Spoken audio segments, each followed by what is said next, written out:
This is KGW News at 11. We begin tonight with breaking news in North Portland, where people are reporting shots fired near the Mississippi Street Fair. Portland police tell us they found evidence of gunfire on North Kirby and Failing. That's about 6 blocks east of Mississippi. Police say they also have reports that someone was cut or stabbed, but that person left the scene. Police are still working to figure out what exactly happened, and we'll update you when we learn more. Well, we're seeing hot and dry weather and a busy weekend for firefighters all across our area, spending the day battling brush fires, trying to keep them from spreading into something worse. And tonight, Portland firefighters worked on a fire in North Portland near North Greeley and Going. The fire burned about 200 square feet of a hillside, and firefighters now have it out. No one was hurt and no structures were damaged, but it wasn't the first brush fire Portland firefighters had to put out today. Meanwhile, Highway 26 was closed this afternoon near Banks while crews worked to put out a fire that sparked in a vehicle, spread to a home, and then spread to the brush. Ashley Grams was there today. And Ashley, what more can you tell us about this fire? Right, Blair, at one point this afternoon, there were level 1 evacuations in place in this area. People were being told to get ready to get out at a moment's notice. That's been lifted now, but it was a stressful afternoon for firefighters and for people living in this area. It was slow going at the intersection of Highway 26 and 47 as the Washington County Sheriff closed the road. Dispatch received between 5 and 7 phone calls all at once on a big column of black smoke. The Banks Fire Department was called out to an RV on fire. That RV was right next to a home. Both started burning, but the people inside got out safely.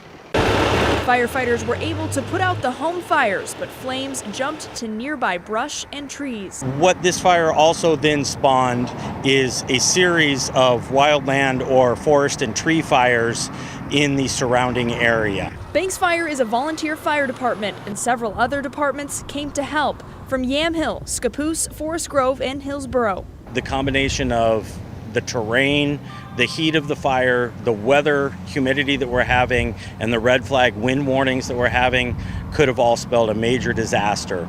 Command chose to hit this with as heavy of a task force as we could and to get it knocked out before it could get to that point. As crews put down containment lines, Adams says this is a reminder that fires can get out of control at any time. They can pop up anywhere.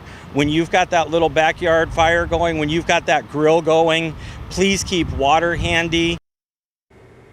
Fortunately, this is an area where neighbors are spread pretty far apart, and again, Highway 26 is back open tonight. All right, Ashley, thank you. Well, another small fire sparked tonight in Forest Grove in the backyard of a house on 18th Avenue near Joseph Gale Park. Firefighters were able to put it out and no one was hurt, and there wasn't any damage except for burned areas of the yard. Firefighters don't know how it started. Okay, this may seem like overkill, but there's one more fire we have to tell you about tonight. This one in Cowlitz County, where a brush and structure fire started burning near Klein and Delameter Roads near Castle Rock. We're still working to get more details on this one, but Delameter Road was closed tonight for crews to work on getting the fire out. We'll update you if it gets bigger. And I know I said that was the last one, but we also want to tell you about this close call in Portland this morning when a fire started in Forest Park. Portland Fire and Rescue say it was less than an acre, but crept towards dense vegetation. Thomas Schultz talked with firefighters on what is turning out to be a busy weekend for them. Portland firefighters had to hike a quarter of a mile to put out a fire near Maple Hill Trail. That means they stretched hose line that distance from their engine on the road. Other fire departments are also busy preparing for fires. Charred wood is left from a fire put out by Portland Fire and Rescue in Forest Park this morning.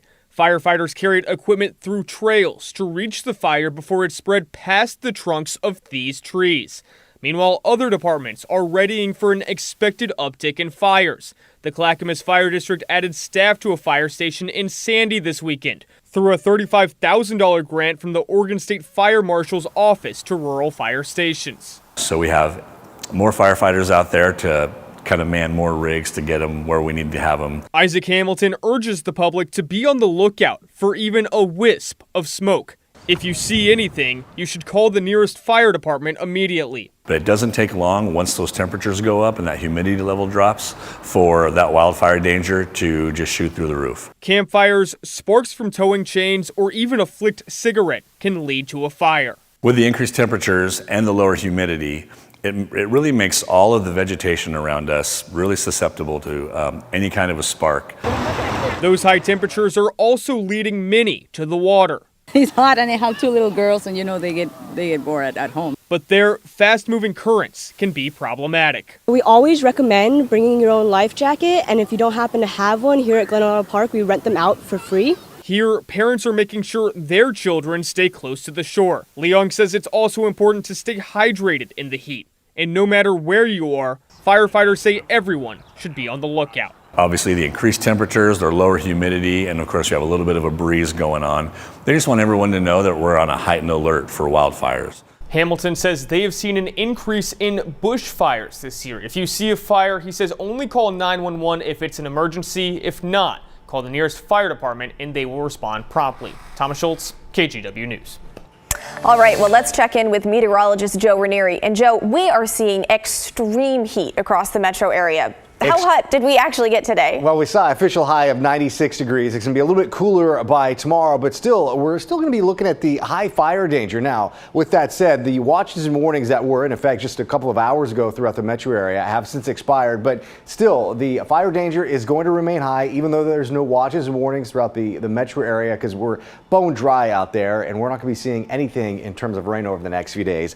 All the watches and warnings, though, you can see throughout the central and covering the eastern side all the way into the Oregon-Idaho border. That's a heat advisory. Meanwhile, that red color you see is the red flag warning. You're going to be seeing some very windy conditions throughout parts of the Columbia River Gorge tomorrow, anywhere from 25 to 35 miles an hour. And here locally, we'll see the gusts pick up a little bit as well. Relative humidity levels are jumping up. That's because the sun has gone down and we're looking at some improving conditions. But still, once the sun pops heading into tomorrow, a lot of locations, especially east side of the state, you'll be looking at relative humidity levels down to about 10% in a few locations. We topped out at 96 degrees, almost 100 degrees in a few locations. It might be a little bit cooler tomorrow, but again, that fire danger is going to remain high. I'll talk more about that and let you know when we'll be seeing a slight chance for some changes coming up.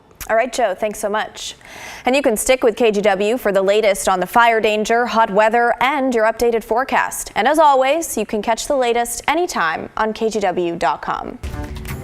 Well, we're working to learn more about a person hit and killed by a car tonight while they were waiting for a bus in southeast Portland. This is the 5th deadly crash in Portland in the last 10 days. Police tell us the person was waiting for a bus on southeast Cesar Chavez and Taylor around 6:30 tonight when a car rolled over onto the sidewalk and hit them.